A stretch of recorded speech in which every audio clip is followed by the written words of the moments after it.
Hello everyone. Quite a few people asked me how to render photorealistic or close to photorealistic gemstones and stuff like that in Substance Painter, Unreal Engine, and on the internet you cannot really find many sources for that, how to create that. There's a couple sources about how to create realistic glass and things like that, but gemstones are a bit of a different topic, and there are a couple things that are important to take into account for when you want to render gemstones. Otherwise, they will just look like they will be either fully transparent or you use some hacking methods and your results might not look quite right. So in this short video, I want to cover how to create gemstones in Substance Painter, which is a fairly simple setup, and then also how to achieve the same result in Unreal Engine in a real-time rendering software for games. But yeah, you can also use this for product rendering for when you design jewelry and stuff like that. So let's get started, I would say. We are looking at this artwork here from that I've created a couple of years ago, and people were asking, how did you manage to create such a photorealistic result? This is rendered in Substance Painter with the iRay render, but we can get the same results in Unreal Engine as well. I'm going to show you the end result really quickly here. So this is what you get in the end of this tutorial, and also some other variations of this gemstone, how to create color variations and different approaches as well. All right, let's jump into Substance Painter. So in Substance Painter, there's a couple key components that are quite important for getting a realistic result. If we take a look at the necklace, so this is fairly unimportant. The background is fairly unimportant. What is important though is this bit. And if we hide the gemstone, you will notice that I've colored the background here in already the color that your gemstone will have in the end. So I've taken a look at actual real-life jewelry, and there's a couple of hacks that people use to create more vibrancy and more reflections in the gems that you get there. And this is one of the things people do. You have a not fully reflective, it's a sort of like the roughness value of this metallic is not 0 or something like that. It is fairly rough, but you get a good background for your gemstone in terms of reflection, and then you already give it a sort of color, because in the end your gemstone itself will be quite transparent, and especially render engines, because we have to fake a little bit, it's often hard to apply color to something that is being translucent and getting decent reflections on it. So we want to make sure that we have a sort of like background, backup, reflection and color value sitting behind the gemstone that makes your render look much better. So that is one of the secret ingredients, having this tinted chrome material underneath already. And then the gemstone itself is looking like this. And the biggest secret here is just the HDRI actually. So if we take a look at this and we change the autumn forest, which I find is a really good HDRI to get the reflections in there. You want to look for an HDRI that is quite noisy and has bright values in there as well to get maximum nice reflections. If we go for something like over clouds, which is the worst that you can go for, your crystal will look super artificial and dull. And this is just because the facets of the crystal have nothing to be reflected in or on. There's no reflections going on. If we look at something like Bonifacio Street, this is already looking better, but it's not really looking nice. And then in comparison to Atelier, which is giving us quite nice results, or Autumn Forest, which is also giving us a fairly noisy result, but also nice looking. This is how important the HDI is you want to use. And another thing I would like to mention is the importance of the topology of your low poly mesh. So you want to make sure that you look up actual gemstone cuts. There's a couple out there like brilliant cuts, or there's many different cuts that you can go for, but you really want to replicate that cut in your topology, because the glazing angles and this sort of like the facets of the gemstone, these are the ones that will reflect the light, and that is quite important. And it's not only important to have your cut represented on the top of the stone, it's also important to have it at the back of it, because this is again picking up the reflections when you go for double-sided rendering as well. I will cover later in Unreal Engine. So you want to make sure that you actually replicate these cuts. Let me quickly dig out one for you as an example. So this is what a quick Google search is giving us. You see like a brilliant cut, a trillion cut, a hard cut, or pair cut is something that we have represented in our example here. So this is quite important. Well, then let's take us a look at the actual material. So if we take a look at the gemstone material, please don't mind the unwrap. This is absolutely, you can do this much better. It doesn't matter at all. It is super basic. We have a base, and the base is featuring a base color, that is the color of your gemstone. The metalness value is turned up to full 1. This is obviously because we need to fake some stuff here, right? Only if we have a metal surface you get the nice reflections in there. Otherwise, the renderer is not really showing these reflections. There is nowadays, I know there is a couple other methods, especially in Unreal Engine, you can go for substrate materials, or you can even go for like refraction, putting in refraction in your shader, and Fresnel effects that you can all build up in Unreal Engine. But yeah, to just keep it simple, you can turn up the metalness value, which is a little bit of a hacky method, but that's what you can do. And the opacity I kept above 0.5, because the more translucent it is, the less light it will reflect as well, and at some point it will just fade away entirely. So you want to keep this fairly high, but obviously not 1, because then it just looks like a piece of metal, which is also something that we do not want, right? So this is the main thing. And then on top, just for rendering, obviously, if you want to do this in a game and you have night scenes, you can't apply this technique. But I pushed the edges further with applying a emissive value on them. So I've masked out the edges with this MG mask builder, which is masking out the edges. If we go to the mask, this is what the mask looks like.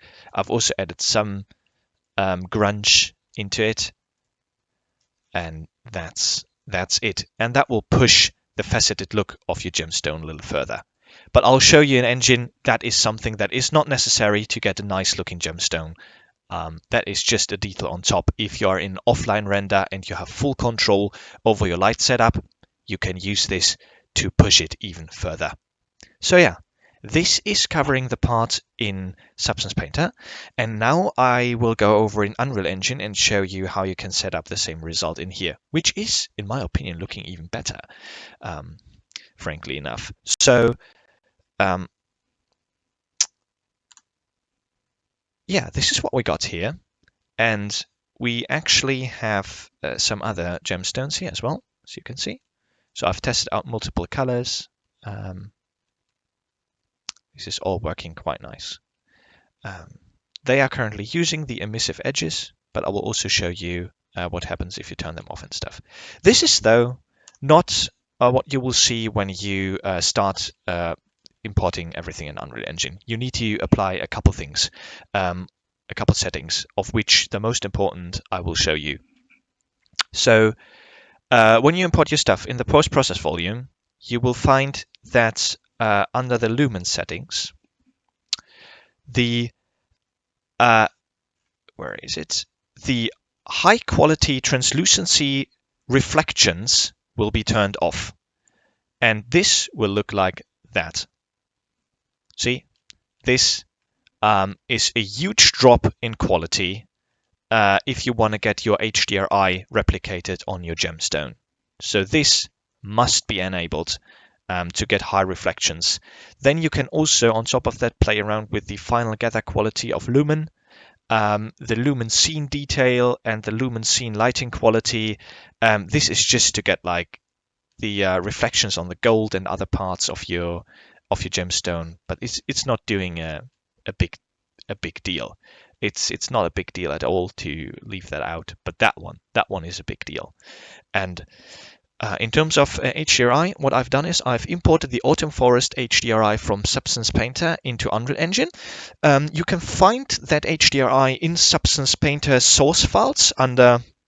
It's in the shelf under source and environments, and then you can find them there, and they are EXR files, and you need to convert them into an HDR file. You can do that in Photoshop by just opening the EXR file and re-export it as an HDR, and then Unreal Engine can read that file correctly, and you can import it in Unreal Engine, and you almost have nearly the exact same result in Unreal Engine than you have in Substance Painter. So you will plug that one in your skylight here. So this is without the skylight, this is with the skylight. And you put your HDRI in here. You change this to SLS specified cube map and put the put your HDRI in here. And this is also, again, like if you go for like epic quad panorama, which doesn't have much contrast, you see a huge drop in reflection quality because the gemstone has nothing that can be reflected in there except of a blue sky. So your results will be looking much less realistic. It's just because there is nothing around it that can be reflected in it. So the HDRI is also an engine. It's an important part of your render. No matter what you pick, you need to pick something that has something to be reflected into the gemstone, like this. And now we're going to take a look at the shaders, because that is also quite important. So this is the necklace shader. It looks a little bit complicated, but it's actually not complicated at all. So the shader itself is set to two-sided. I can show you what single-sided is doing in a little bit. So in two-sided mode, you can see the backface facets here, which might be nice. It can be a little bit noisy depending on the cut you went for. But if we turn off two-sided and I resave,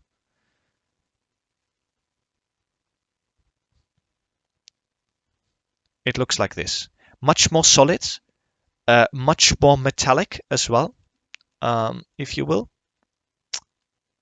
This is the difference. This is the main difference. So, and if I turn on two-sided again, it looks like this.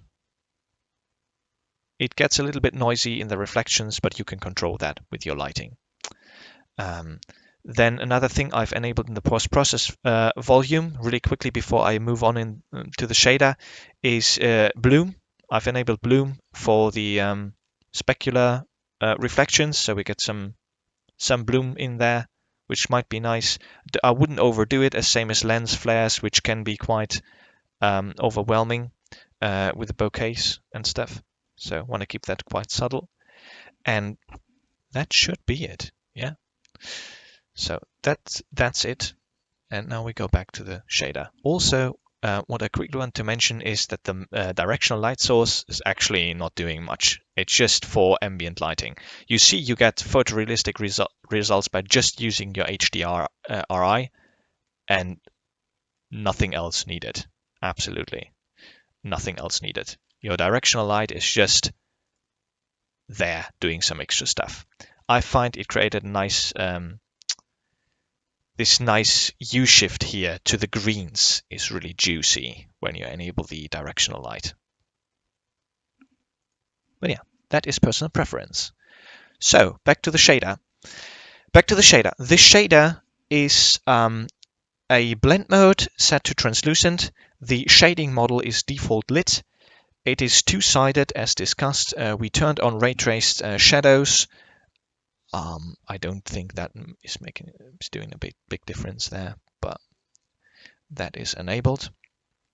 Lighting mode is very important. Lighting mode is surface forward shading, which is something you want because otherwise you do not have access to the normal map, the roughness map, the metallic and stuff, because of the way your material is read downstream the render pipeline. So forward shading is using a different render pipeline, and this is why you get access to the other channels, which is what we need and what we want.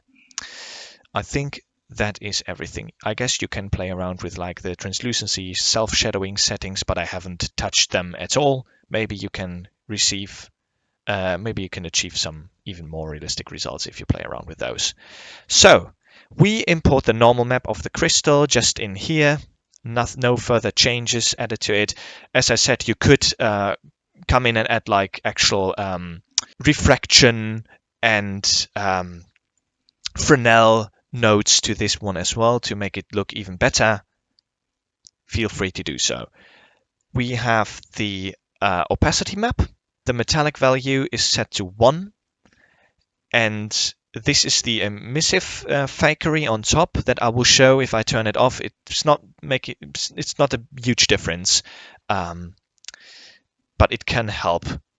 It can help a little bit. Obviously, at nighttime, then your gemstone starts glowing, which is quite unnatural. So you, like for a game, you don't want to do that. Just saying. You can do it for product rendering or for fixed light setup, but for a dynamic light setup in game, I wouldn't do this. And yeah, I desaturated my color maps that came out of Substance Painter a little bit. That is just something I had to do because they were a little bit too saturated. So I put in some controls for the color brightness in here as well. So I have control over that as well. And the roughness is, I think, 0 or close to 0. Well, let me show you first how this looks like with the emission turned off. So you can see here the soft emissive value on the edges. If we get rid of this and we unplug emissive color, it will look like this.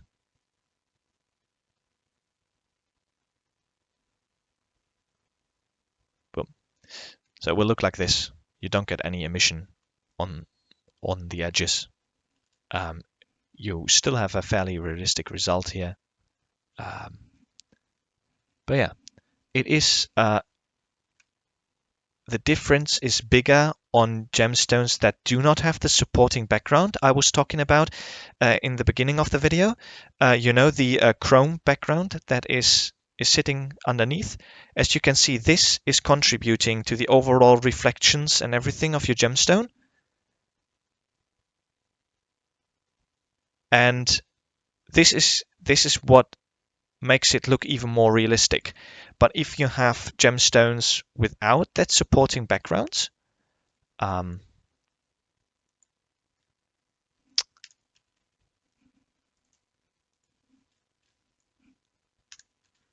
like here, the emissive might help to push the edges a little bit.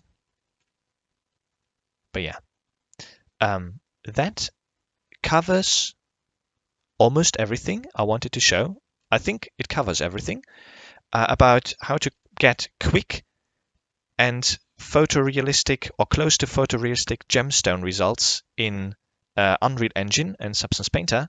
And I hope this will help you for creating product renders for your jewelry, or even implementing some gemstones in your games. Um, yeah, thank you very much for watching, and I hope that helps, and have a nice one.